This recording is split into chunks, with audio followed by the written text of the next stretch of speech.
नमस्कार, न्यूज़ 18 के digital platform पर आपका बहुत स्वागत है। मैं हूं आपके साथ अंशिका पाठक।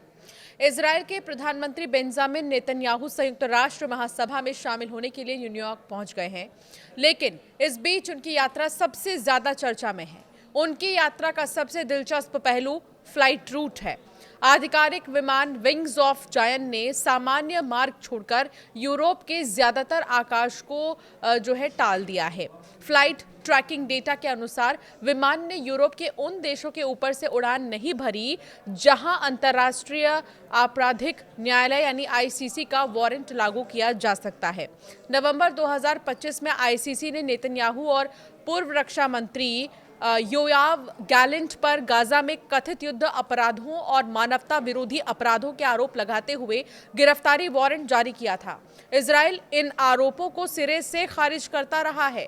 आमतौर पर इजरायल से अमेरिका जाने वाली फ्लाइट्स फ्रांस और मध्य यूरोप से होकर तेज और सीधा रास्ता अपनाती हैं, लेकिन इस बार विमान ने दक्षिणी मार्ग चुना है। सिर्फ ग्रीस और इटली के किनारों को छूते हुए जिब्राल्टर की खाड़ी से होते हुए अटलांटिक के रास्ते इससे यात्रा करीब 600 किलोमीटर लंबी यात्रा है।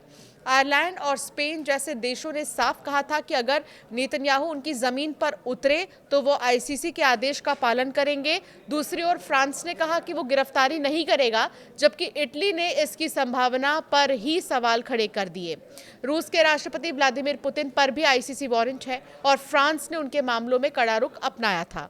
कई जो टाइम्स ऑफ इजराइल है उनके मुताबिक इजरायल ने फ्रांस से हवाई अनुमति मांगी थी, जिसे मंजूरी भी मिल गई थी, लेकिन नेतन्याहू के प्रतिनिधिमंडल ने खुद ही दूसरा रास्ता चुन लिया। फ्रांसीसी अधिकारी ने कहा कि उन्होंने दूसरा मार्ग अपनाया और हमें कारण नहीं बताया। नेतन्याहू शुक्रवार को यूएनजीए में भाषण देंगे और इसके बाद अगले हफ्ते वॉशिंगटन में अमेरिकी राष्ट्रपति डोनाल्ड ट्रंप से मुलाकात करेंगे। ये यात्रा ऐसे समय हो रही है जब गाजा पर इजरायल की नीति और आईसीसी के वारंट को लेकर अंतर्राष्ट्रीय बहस तेज है। ये स्पष्ट है कि नेतन्याहू की ये एयर रूट डिप्लोमेसी वैश्विक राजनीति में और उनके बढ़ते दबाव को दिखाती है।